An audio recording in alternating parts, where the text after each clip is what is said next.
The materials you are going to need for this is going to be some popcorn kernels, whole grain, non-GMO, wide mouth mason jars, preferably wide mouth, and then just a pressure canner.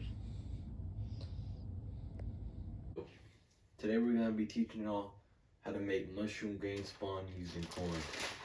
First you're going to need some corn, 100% whole grain, non-GMO. And the whole grain and non-GMO is practically going to go for almost every grain you use, whether it be rice, millet, wild bird seeds, whole oats, rye berries.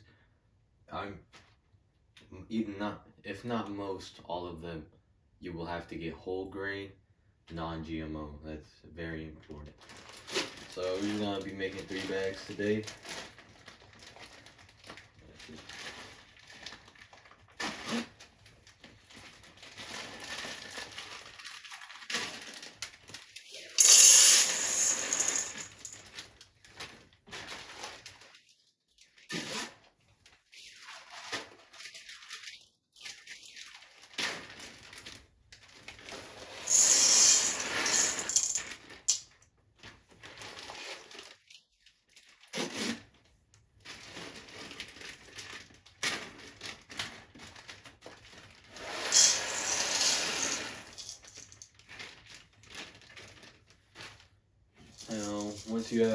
Once you have put it in your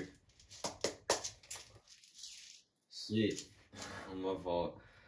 Once you have put it in here, you're gonna go want to rinse the corn out. So just clean it out real quick and be back. So I'm gonna go clean this out and I'll be back real quick. Okay. So once you have finished rinsing your corn out, preferably you'd want to do this in a strainer, but I don't have a strainer right now, so I just did it in this. But strainer or not, as long as you get it rinsed out thoroughly, you'll be fine. I also went ahead and put some water in the pressure canner, and I'll show y'all that right now.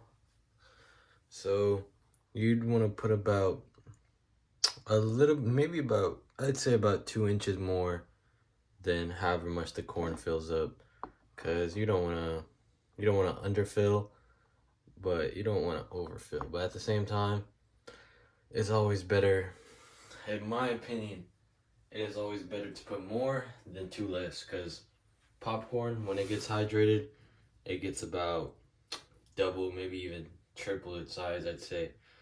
So you just want to go ahead and dump this in here.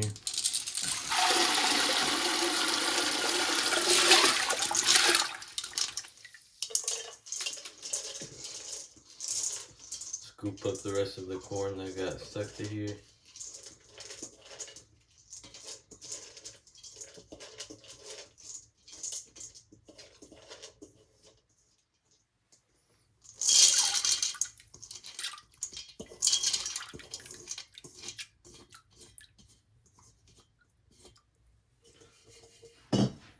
Alright, so once you have that, you're just gonna want to get this pressure canner to about the simmering stage, not boiling, just simmering, so it can start to hydrate.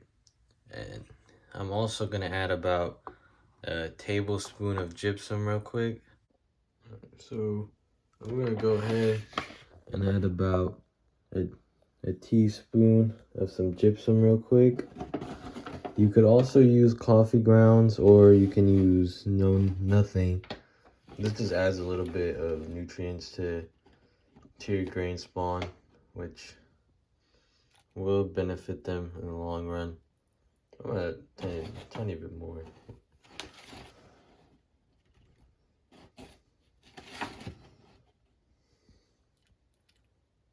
Alright, this should be enough. And then you're just gonna want to get this to about to a simmer, so I'd say a little bit above medium. And then just wait till it starts simmering, and about every 10 minutes you're just gonna want to stir it up so the kernels that are at the bottom don't burn, and you'll be good. So you're just gonna want to stir this every 10 minutes. I'll show y'all when it gets to the simmering point. Once it has reached a simmer, you're just gonna want to set a timer for about 40 to 45 minutes. Whenever your corn is done simmering, and you're just gonna want to take it off the heat, take it off the stove, and then I usually dump it out in the sink so all the water can filter through or filter out. You're just gonna want to clean your whatever sink down you're using with some isopropyl.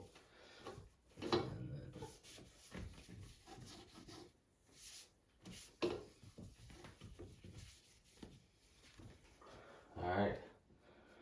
And then make sure no corn is gonna seep through. You only want water going out. And then make sure you turn your cold water on, because this water is really hot and you don't want to damage your pipes when you're filtering it out.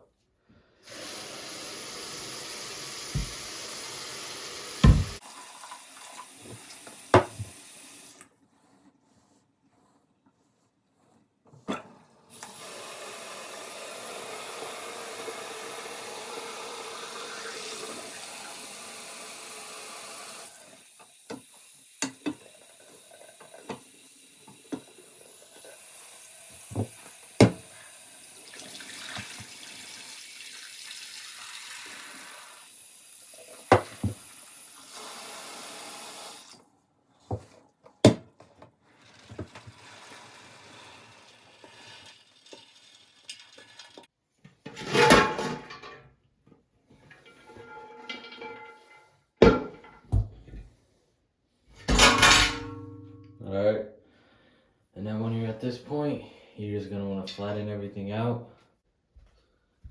You're just gonna want to make sure everything is flat.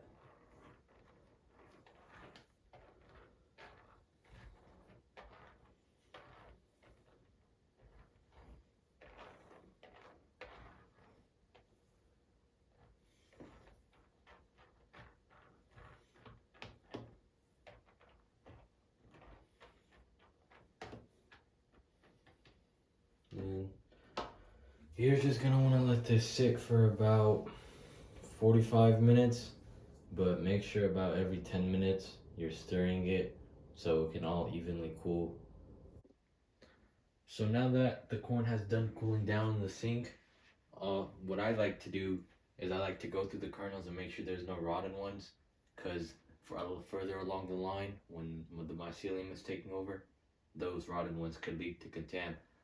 This is contamination. This is definitely not a need. You don't have to do this at all. As soon as it cools down, as soon as this cools down in the sink, you can immediately start filling up your mason jars. But I just like to do this in order to be safe. You can never be too safe when it comes to contam.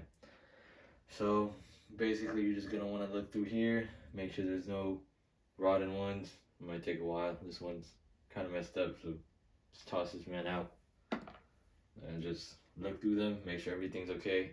Again, this is an option. All this is not needed. As soon as it cools down in the sink, you can immediately begin filling up your mason jars.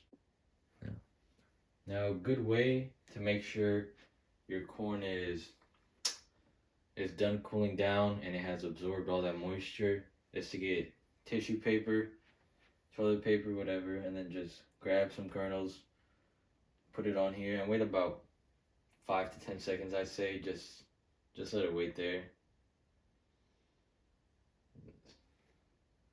As you can see, there's no water droplets on here. Looks exactly the same. That means the corn has absorbed all the moisture and it is ready to go in your jars. Now that I have finished going through my corn, all I'm going to do is start putting this in the mason jars. And a good way to check if your corn is at good field capacity or overhydrated or underhydrated is you're just gonna want to grab one, and then you shouldn't be able to squish it. You should not be able to smush it, but once you bite it in half, you should be able to easily just break through it once you've bitten it in half. So once you have made sure it's at a good field capacity, you can just start filling up your jars.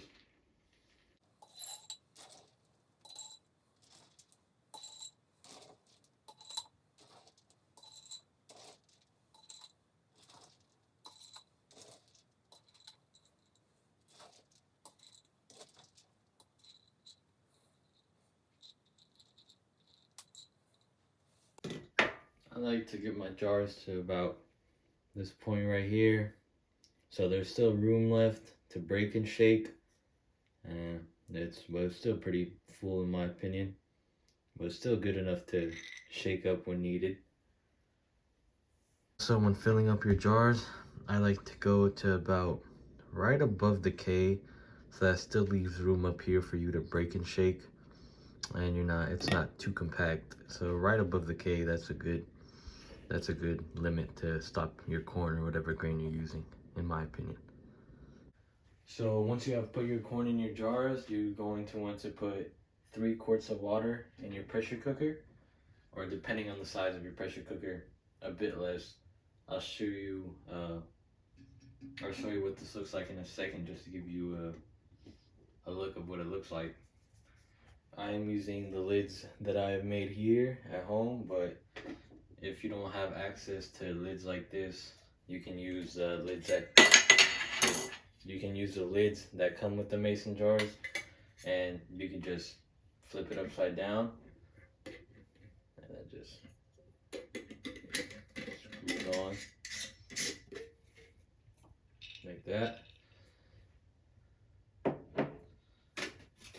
And then you're just going to want to get some aluminum and just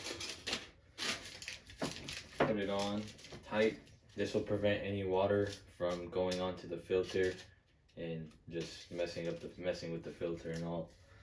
Before you do put these in the pressure cooker, you're going to want to just unscrew them a little bit, not too much, maybe about 1/4 of an inch, just so steam is able to seep through and sterilize everything inside of here.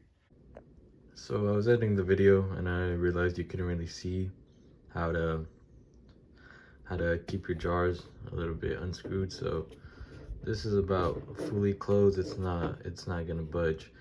You're just gonna want to turn it or open it about 1/4 of an inch. So tight, untightening the bit, and this will just allow for steam to pass in through here and pressure sterilize everything in the corn.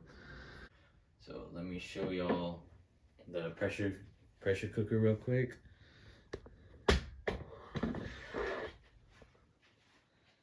It's about 3 quarts of water, and then you're just gonna want to load these in here. So once you have put all your corn inside, and remember, make sure to keep the lids about 1/4 of an inch open so all the steam can seep through and sterilize everything in there. You just want to get your pressure cooker lid and put it on there. All right, so once your lid is on, you're just gonna put your stove on high, and then whenever it hits 15 psi, you're gonna want to turn this down to medium and keep it at 15 psi. No, maybe you could go 16, but just try your hardest. Just keep it at 15 psi, no lower for sure. And then wait 90 minutes at 15 psi, and then that'll sterilize everything in there. I forgot to record for a second, but whenever 90 minutes at 15 psi is done, all you're gonna want to do is turn off the heat and then just let it cool down, let it depressurize on its own. Do not take off the weight, just turn off the heat, let it depressurize, and then let it sit overnight to cool down. And when it's completely cooled down, you're just gonna open the lid, screw on the caps of the jars, and then just whenever you want to inoculate your mycelium into it, and then just be patient.